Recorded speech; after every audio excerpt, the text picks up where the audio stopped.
اعوذ باللہ من الشیطان الرجیم بسم اللہ الرحمن الرحیم ثم لتسألن یومئذ عن النعیم صدق اللہ العظیم۔ حضرت عبداللہ ابن مسعود رضی اللہ تعالیٰ عنہ فرماتے ہیں کہ نبی کریم صلی اللہ علیہ وآلہ وسلم نے فرمایا لا تزول قدم ابن آدم یوم القیامہ، قیامت کے دن آدم کے بیٹے بیٹیوں کے قدم ہل نہیں سکیں گے، جم جائیں گے ایک جگہ۔ حتی یسأل خمس، جب تک کہ 5 باتوں کا اس سے جواب نہ لے لیا جائے۔ 5 سوال اس سے ہوں گے، وہ جواب دے گا جب انٹری آگے ملے گی۔ حشر میں اللہ تبارک و تعالی حساب کتاب لیں گے، اس سے پہلے 50 دفاتر سے گزرنا پڑے گا۔ ہم یہاں پر کسی بڑی جگہ پر جاتے ہیں، بعض حضرات انٹرویو کے لیے جاتے ہیں کسی ایمبیسی میں، تو پہلے ان سے کچھ سوالات ہوتے ہیں، چیکنگ ہوتی ہے، اس کو ٹک کرتے ہیں، پھر اگلے مرحلے میں جاتے ہیں، اگلے باکس میں جاتے ہیں، ان سے چیزیں رکھوا لی جاتی ہیں، پھر آگے جاتے ہیں ان کو ٹوکن ملتا ہے۔ یہ 2 یا 3 مرحلے ہیں، اس کے بعد فائنل جگہ پر پہنچ جاتے ہیں۔ اسی طرح کسی بڑے آفیسر سے ملنے کے لیے کچھ ان کے پروٹوکول ہوتے ہیں، تقاضے ہوتے ہیں، اس ایس او پی سے گزر کر، ان ایس او پی سے گزر کر پھر وہاں تک پہنچا جاتا ہے، اور وہ 2 یا 3 ہوتی ہیں۔ یہاں پر 50 دفاتر ہوں گے، اور ان دفتروں میں جو پوچھ گچھ ہوگی وہاں پر کوئی آئیں بائیں شائیں نہیں ہو سکے گی، بالکل کرسٹل کلیئر ہوگا آدمی ان کے سامنے، ذرا سا جھوٹ نہیں ہوگا، جو ہے ان کے سامنے ہے۔ اس کے بعد 50 دفتر سے کلیئر ہونے کے بعد پھر پہنچیں گے اللہ کی بارگاہ میں، اور اللہ حساب لیں گے پھر عصر سے مغرب کے درمیان جتنا وقت ہوتا ہے، بس اتنے وقت میں۔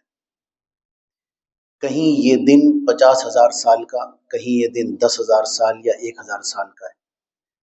اب جس کے جیسے اعمال ہوں گے اس کا دن وہاں اتنا ہی لمبا ہوگا۔ دھوپ میں کھڑے ہوتے ہیں تو یہاں وقت نہیں گزرتا کہ کب گاڑی آئے گی یا کب بل جمع کرنے کے لیے ہمارا نمبر آئے گا، اور اگر یہی ایئر کنڈیشن میں بیٹھے ہوں تو آدھا گھنٹہ بھی گزر جائے گا، پتہ نہیں چلتا۔ تو اس دن سے پناہ مانگنی چاہیے، اس کی خرابیوں سے، اور اس بات سے کہ اللہ نے بلا کے اگر پوچھ لیا کہ بتاؤ کیا لے کے آئے ہو، تو ہم کیا جواب دیں گے۔ اس کی تیاری کے لیے رسول اللہ صلی اللہ علیہ وسلم نے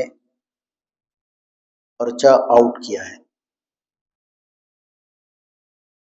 آپ صلی اللہ علیہ وآلہ وسلم نے اپنی 23 سالہ زندگی میں نبوت ملنے کے بعد اسلام کی تبلیغ کی ہے،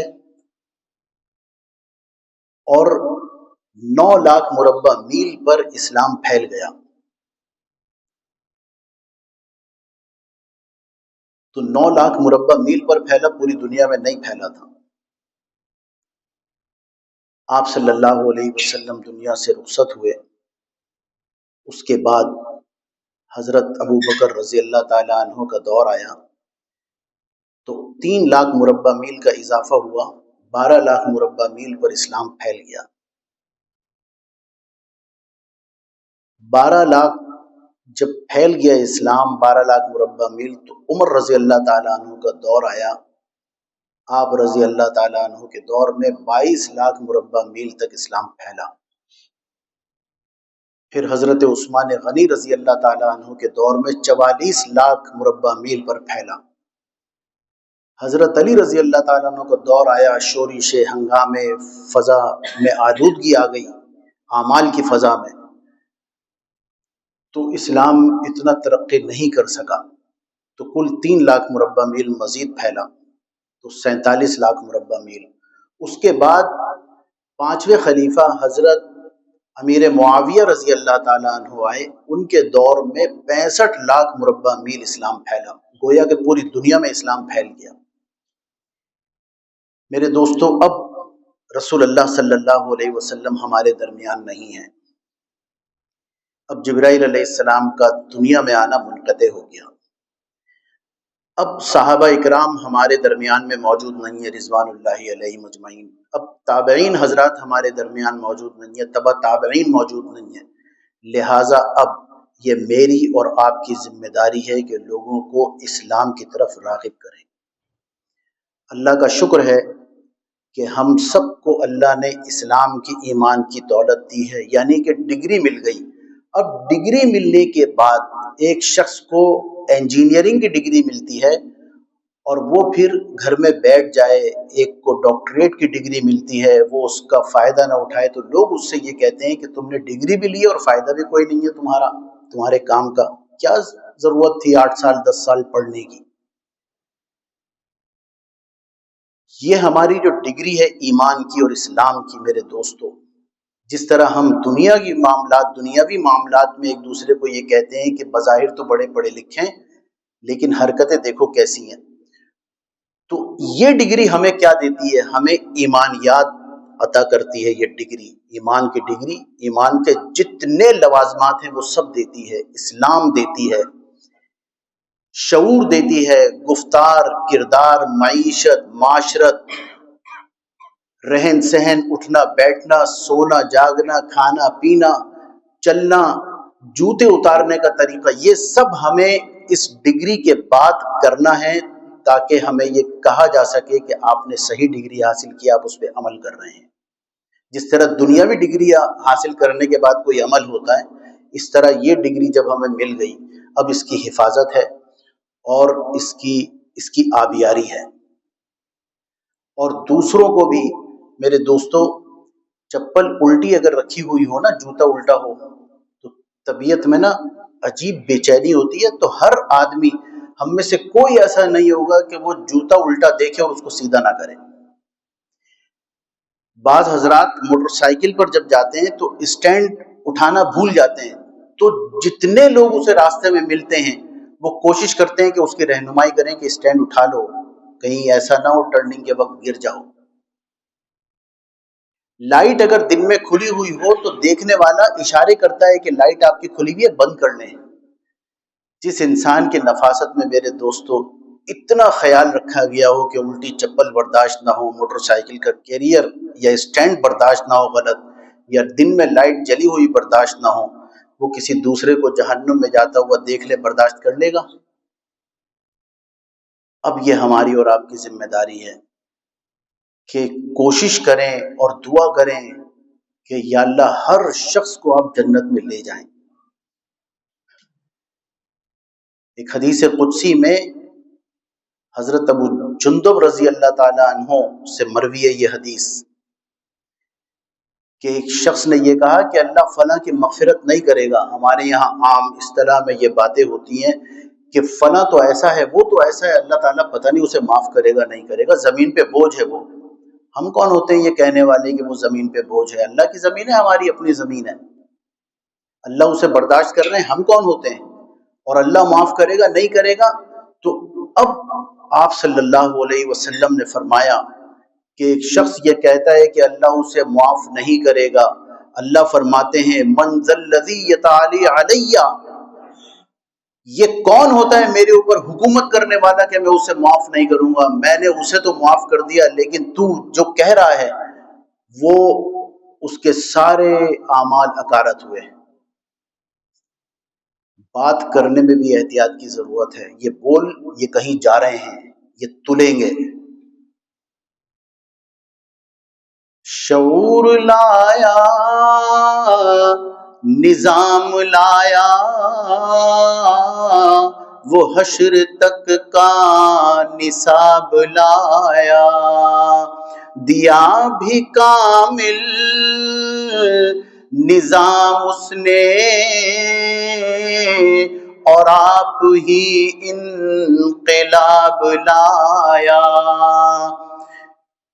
وہی تو سلطان بحر و بر ہے، جو اپنا دامن لہو سے بھر لے، مصیبتیں اپنی جان پر لے، جو تیغ زن سے لڑے نہتا، جو غالب آ کر بھی صلح کر لے، بشر نہیں عظمت بشر ہے، میرا پیمبر عظیم تر ہے، بس ایک مشکیزہ ایک چٹائی، ذرا سے جو ایک چار پائی، یہی ہے کل کائنات جس کی گنی نہ جائیں صفات اس کی، وہی تو سلطان بحر و بر ہے، میرا پیمبر عظیم تر ہے۔ رسول اللہ صلی اللہ علیہ وآلہ وسلم نے یہ نظام ہمیں دیا، یہ نصاب دیا۔ میں نے اپنی بات شروع کی تھی ثم لتسألن یومئذ عن النعیم سے۔ نعمت داؤد علیہ السلام ایسے پیغمبر ہیں اللہ تبارک و تعالیٰ کے کہ مملکت ان کے حوالے تھی، بادشاہت، اور ہم مجبور ہیں ایک چیز کو آلے کے ذریعے مولڈ کرنے کے۔ داؤد علیہ السلام کے ہاتھوں میں اللہ نے طاقت دی تھی کہ یہ پکڑتے تو وہ مولڈ ہو جاتی، جس طرح چاہے اس کو گھما لیتے، لوہے کو نرم کر دیا۔ آپ جب زبور پڑھتے تھے تو پہاڑ جھومنے لگتے تھے آپ کی آواز سے، یہ خوش الحانی عطا فرمائی اللہ تبارک و تعالیٰ نے۔ قیامت کے دن اللہ تبارک و تعالیٰ جب سب فیصلے فرما دیں گے، جنتی جنت میں چلے جائیں گے، تو سب سے پہلے داؤد علیہ السلام تلاوت فرمائیں گے، اس کے بعد نبی کریم صلی اللہ علیہ وآلہ وسلم سورہ یاسین کی تلاوت کریں گے، اور اس کے بعد پھر اللہ تبارک و تعالیٰ سورہ رحمان کی تلاوت فرمائیں گے۔ سب بسم اللہ الرحمن الرحیم سے بات شروع کریں گے، تلاوت شروع کریں گے، لیکن جب اللہ تبارک و تعالیٰ کلام فرمانا شروع کریں گے تو سب حیران ہوں گے کہ اب اللہ کیا پڑھیں گے۔ بسم اللہ الرحمن الرحیم تو اللہ پڑھ نہیں سکتے کیونکہ اللہ خود پڑھ رہے ہیں، یہ وہ رحمان الرحیم خود تلاوت کر رہے ہیں اپنے کلام کی، تو اللہ اس وقت ایک لفظ کہیں گے، انا الرحمن الرحیم، میں ہوں رحمان الرحیم۔ میرے دوستو، یہ دعا بھی کرنی چاہیے کہ اللہ تعالیٰ ان لوگوں میں شامل فرمائے جو دیکھیں گے اللہ تبارک و تعالیٰ کو، جو سنیں گے اللہ تبارک و تعالیٰ کی آواز کو۔ یہ زندگی ایسے ہی نہیں ہے کہ شتر بے مہار جیسے چاہے گزار دیں، جیسے چاہے اس میں رہیں، کوئی پوچھنے والا نہیں ہے۔ نہیں، ایک دن آئے گا، لا تزول قدم ابن آدم حتی یسأل خمس ان عمرہ فیما افنا، یہ بتا کہ عمر کہاں تو نے خرچ کی تھی، عمر کہاں کھپائی، وان شبابہ فیما ابلا، اور جو جوانی تمہیں دی تھی اس جوانی کا تم نے کیا کیا۔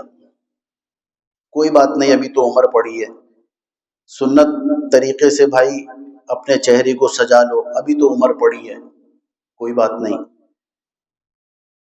حضرت عمر بن عبدالعزیز رحمۃ اللہ علیہ کی اہلیہ نے کہا، بادشاہ کی بیٹی تھی، خلیفہ کی بیٹی فاطمہ، انہوں نے کہا اپنے شوہر سے، عمر بن عبدالعزیز سے، کہ عید آ رہی ہے، بچوں کے پاس کپڑے نہیں ہیں، آپ خازن سے یعنی خزانچی ٹریجرر سے جو فائنانس سیکریٹری تھا، آپ اس کو لکھیں کہ مجھے پیشگی 1 مہینے کی تنخواہ دے دیں۔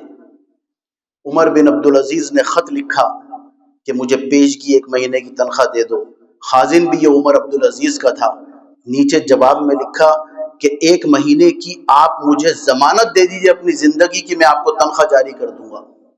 انہوں نے اپنی اہلیہ کو دکھایا، اہلیہ نے کہا خبردار 1 روپیہ نہ لینا، یہ ضمانت تو کوئی نہیں دے سکتا، ہم کر لیں گے، کوئی بات نہیں، کر لیں گے۔ کوئی کتنے لوگ یہ پلان کرتے کرتے کہ کر لیں گے اور دنیا سے چلے گئے۔ میرے دوستو، ہم داؤد علیہ السلام سے اللہ تبارک و تعالیٰ نے اتنی دولت عطا فرمائی تھی، انہیں اتنی نعمت عطا فرمائی۔